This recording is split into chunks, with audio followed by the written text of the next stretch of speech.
Hey, welcome to another photographic moment. It's May 5th and I'm at a really wonderful location called Botany Bay Heritage Preserve. It's on the coast of South Carolina between Hilton Head Island, which is now my new home, and Charleston. Beautiful area, full of this not old growth, but how the maritime forest in this area on the coastal range of South Carolina, how it really used to look like before a lot of these sea islands were developed.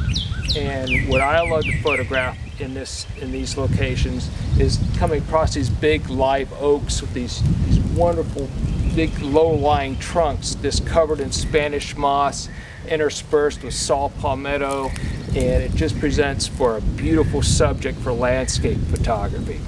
I love working with that and getting in close with a very wide angle lens. But one of the things I like to do on a day like today, where I've got a lot of bright sun, which I kind of like because it presents some backlit and it highlights all that Spanish moss when it's backlit, especially in late afternoon. The problem is you get these really bright spots coming through interspersed with the shade.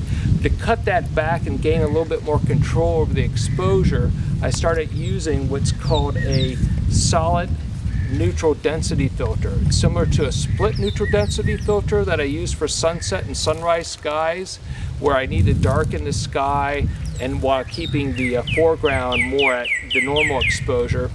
And this is a solid neutral density filter, which is basically cuts down the light throughout the entire range of the scene.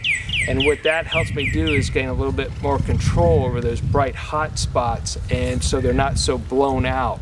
It's also a great filter to have on when you're dealing with more of a bright sunny day and you're photographing moving water and streams and waterfalls, and you want to get a slow exposure. And even though you've got your ISO, your film speed, all the way down to 50, you still find that sometimes you're not getting a slow enough shutter speed. That's a good time to use a solid neutral density filter. It's very inexpensive. I think they're maybe $20 to $30. It's great to have. I have the one I have now is a 77 millimeter, which fits on both the 17 to 35 and my 28 to 70. And so it comes in handy because those are the two lenses I use the most when I do wider landscapes.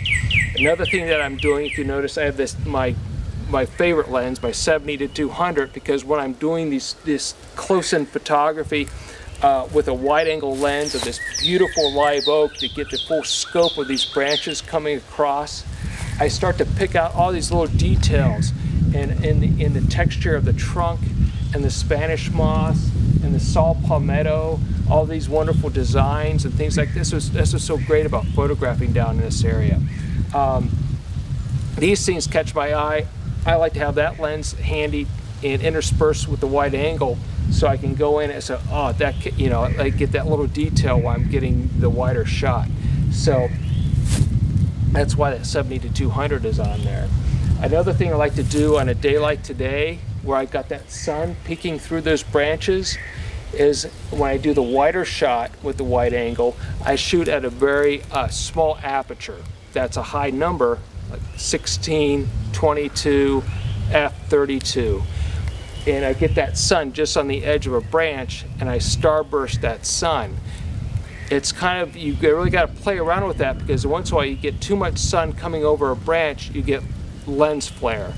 Sometimes a little bit's okay, but a lot of times in a scene like this where I just want to keep it nice and clean, I don't want any lens flare. So sometimes I have to move the camera around a little bit to avoid that. The trick is to get the edge of that sun just kind of peeking through a branch, not having it full force, because if you got the sun coming right through a particular break in between the branches, that's when you'll get that lens flare going down through your frame. So a little tip about that. So I just wanted to mention a couple little things about shooting in these kind of conditions. It really is a beautiful subject.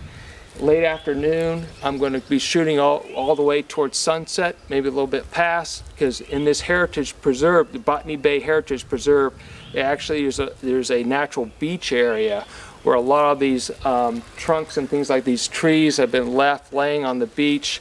It'll present some wonderful foreground elements for some, hopefully will be a beautiful sunset sky. I was hoping for a little bit more clouds in the sky mixed with that sun. That's my favorite type of sunset sky to work with. But this whole area is just so beautiful, it's hard not to get a good shot. So thanks again for another photographic moment. And I want to mention also, now that I'm living in Hilton Head, I'm getting ready to open my own studio gallery in about 3 weeks from now. I'm very excited about that. Very excited about the opportunity to actually live down here now. And you'll be seeing a lot more of these videos in these similar type settings. And it's going to be great. Thanks a lot, and see you again at another photographic moment.